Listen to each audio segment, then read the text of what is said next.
সবাইকে স্বাগত educare study centre চ্যানেলে। আপনারা জানেন অন্নপূর্ণা যোজনার টাকা 1 জুলাই থেকে দেওয়া হবে, কিন্তু যা খবর পাওয়া যাচ্ছে খুবই স্ট্রিক্টলি ভেরিফিকেশন বা খুবই কড়া ভেরিফিকেশন হচ্ছে। তাই কারা 1 জুলাই অন্নপূর্ণা যোজনার 3,000 টাকা না পেতে পারে, কি প্রসেসে ভেরিফিকেশন হচ্ছে এবং প্রচুর নাম বাদ যাচ্ছে, কাদের নাম বাদ যেতে পারে, আপনার আবেদন রিজেক্ট না অ্যাপ্রুভ হলো, সমস্তটা বিস্তারিত আলোচনা করব। তাই ভিডিওটি প্রথম থেকে শেষ পর্যন্ত দেখুন এবং চ্যানেলে নতুন হয়ে থাকলে চ্যানেলটিকে সাবস্ক্রাইব করে দিন। তাছাড়া ভিডিওটি অপরকে শেয়ার করে দেখার সুযোগ করে দিন। আপনারা জানেন অন্নপূর্ণা যোজনার স্ট্যাটাস অনলাইনে দেখা যাচ্ছে। স্ট্যাটাস অনেকের সাবমিটেড, কারো ইনকোয়ারি প্রসেস, আবার কারো অ্যাপ্রুভ, অর্থাৎ এই 3 ধরনের স্ট্যাটাস দেখা যাচ্ছে। কোন স্ট্যাটাসের কি অর্থ এবং কিভাবে আপনারা স্ট্যাটাস চেক করবেন এই নিয়ে অলরেডি ভিডিও আপলোড করা আছে। যারা এখনো দেখেননি ডেসক্রিপশন থেকে দেখে নেবেন। আজকের ভিডিওতে ভেরিফিকেশন সম্পর্কে যাবতীয় তথ্য আপনাদের শেয়ার করব। এখন অনেকের মনে প্রশ্ন হলো, 1 জুলাই টাকা না পাওয়া মানে কি আবেদন বাতিল? একদমই নয়। 1 জুলাই টাকা না আসার অর্থ আপনার আবেদন বাতিল বা রিজেক্ট হওয়া নয়। 1 জুলাই 1,05,00,000 মহিলার অ্যাকাউন্টে অন্নপূর্ণা যোজনার আর্থিক 3,000 টাকার ভাতা ঢুকবে। অর্থাৎ যাদের ভেরিফিকেশন কমপ্লিট হয়ে গেছে বা যাদের স্ট্যাটাস অ্যাপ্রুভ দেখাচ্ছে তাদের অ্যাকাউন্টে 1 জুলাই টাকা ক্রেডিট হবে। 1 জুলাই টাকা না আসা মানে আপনার ভেরিফিকেশন পেন্ডিংয়ে রয়েছে, আপনার আবেদন রিজেক্ট নয়। অসংখ্য আবেদন বর্তমানে ভেরিফিকেশন পর্যায়ে রয়েছে। যাচাই পর্ব ধাপে ধাপে সম্পূর্ণ হচ্ছে।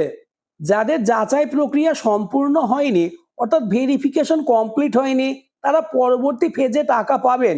অর্থাৎ 15 তারিখের পরে আপনার অ্যাকাউন্টে টাকা আসার সম্ভাবনা রয়েছে।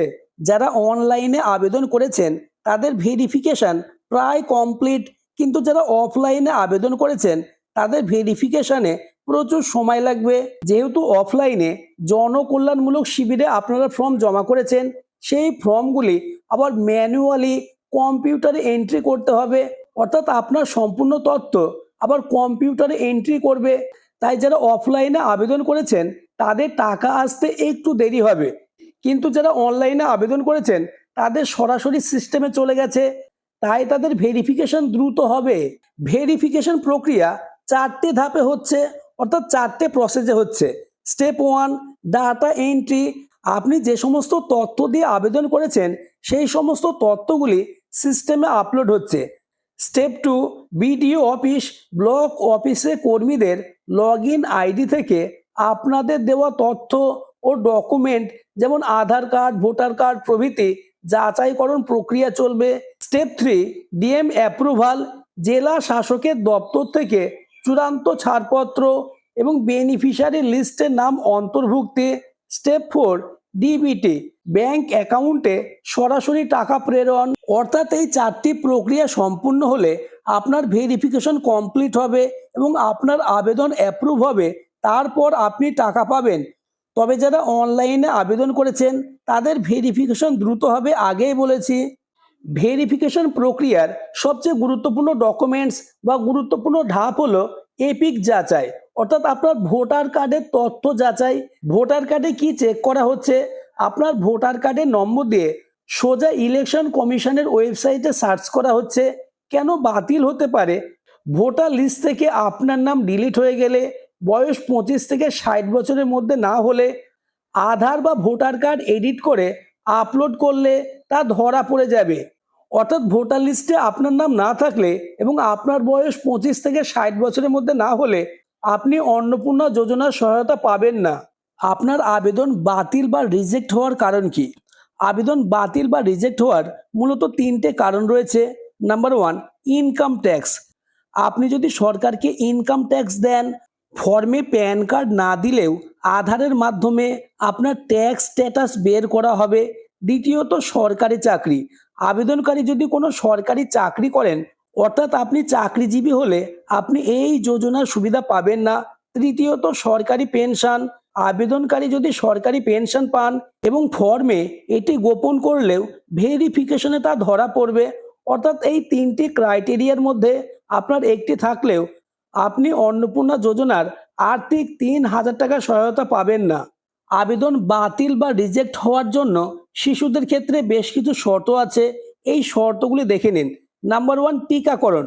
আপনি যদি আপনার শিশুকে সরকারি নিয়ম অনুযায়ী সমস্ত টিকা না দিয়ে অর্থাৎ ভ্যাকসিনেশন না করে আবেদন করেন, তাহলে আপনার আবেদন বাতিল হতে পারে। আর যাদের টিকাকরণ সম্পূর্ণ রয়েছে তাদের আবেদন বাতিল হবে না। দ্বিতীয়ত, আপনার সন্তান যদি সরকারি সরকারি অনুমোদিত বেসরকারি স্কুল বা মাদ্রাসায় পড়লে কোনো সমস্যা নেই, কিন্তু বেআইনি বা সরকার অনুমোদনহীন কোনো সংস্থায় পড়লে আপনি টাকা পাবেন না, অর্থাৎ আপনার আবেদন রিজেক্ট হয়ে যাবে। কি কি কারণে আপনার আবেদন বাতিল বা রিজেক্ট হবে না? প্রথমত, কোনো ছোটোখাটো ভুল থাকলে আপনার আবেদন বাতিল বা রিজেক্ট হবে না। যেমন অ্যাসেম্বলি কনস্টিটিউয়েন্সি বা পার্ট নাম্বার ভুল থাকলে, ছোটোখাটো নামের বানান বা টাইপিংয়ে ভুল থাকলে আপনার আবেদন বাতিল হবে না। নেক্সট, আপনার পাকা বাড়ি থাকলে, নেক্সট 4 চাকা গাড়ি থাকলে, স্বাস্থ্যসাথী কার্ড থাকা বা না থাকা, বেশি পরিমাণ জমি থাকা, এই সমস্তগুলো থাকলেও আপনার আবেদন বাতিল হবে না।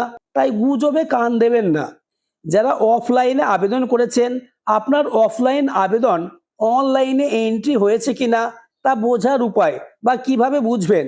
ধাপ 1, আপনি আপনার মোবাইলে যে কোনো সার্চ বটনে যান এবং সার্চ বটনে সিটিজেন পোর্টাল বা ওয়েবসাইটে যান। ধাপ 2, নিজের জেলা ও ফোন নাম্বার দিয়ে ওটিপি ভেরিফাই করে নতুন আবেদনের মতো ফর্ম করুন এবং আধার নাম্বার দিন। ধাপ 3, তৃতীয় ধাপে সেভ ড্রাফট করার সময় যদি স্ক্রিনে এই মেসেজটি দেখায়, তাহলে নিশ্চিত থাকুন আপনার অফলাইন ফর্মটি সিস্টেমে এন্ট্রি হয়ে গেছে। এখন আপনি ফর্মটি ডাউনলোড করে আপনার স্ট্যাটাস আপনি দেখতে পাবেন। আগেই বলেছি স্ট্যাটাস 3 ধরনের দেখা যাবে। Number 1, submitted, number 2, inquiry process এবং নাম্বার 3, অ্যাপ্রুভড। অর্থাৎ ফর্মটি ডাউনলোড করার পর আপনার সামনে এমন একটি ইন্টারফেস আসবে, এখানে আপনি আপনাদের স্ট্যাটাস দেখতে পাবেন। এই অংশে অ্যাপ্লিকেশন স্ট্যাটাস লেখা থাকবে এবং এখানেই আপনাদের স্ট্যাটাসের ধরন লেখা থাকবে। যারা 15 জুনের আগে অনলাইনে ফর্ম ফিল আপ করেছিলেন তাদের আবেদনের ভেরিফিকেশন সম্পূর্ণ হয়ে গেছে, কিন্তু যারা 15 জুনের পর আবেদন করেছেন তাদের ভেরিফিকেশন এখনো প্রসেস রয়েছে। এখন আপনার বর্তমান অবস্থা ও করণীয় কি? প্রথমত, 1 জুলাই আপনি টাকা পান কিনা সেটা দেখুন। যদি টাকা পান তো খুব ভালো, না পেলে ধৈর্য ধরুন। দ্রুত গতিতে ভেরিফিকেশনের কাজ চলছে। পুরো জুলাই মাস ধরে অন্নপূর্ণা যোজনার দ্বিতীয় কিস্তির টাকা ঢুকবে, তাই ধৈর্য ধরুন, গুজবে কান দেবেন না। 1 জুলাই টাকা না আসলে মাঝে মাঝে স্ট্যাটাস চেক করুন। আপনার স্ট্যাটাস অ্যাপ্রুভ হলেই আপনার অ্যাকাউন্টে টাকা ক্রেডিট হয়ে যাবে। আজকের আলোচনা এই পর্যন্ত। আলোচনাটি আপনাদের ভালো লাগলে এবং চ্যানেলে নতুন হয়ে থাকলে চ্যানেলটি সাবস্ক্রাইব করে দেবে এবং ভিডিওটি শেয়ার করে অপরকে দেখার সুযোগ করে দেবে।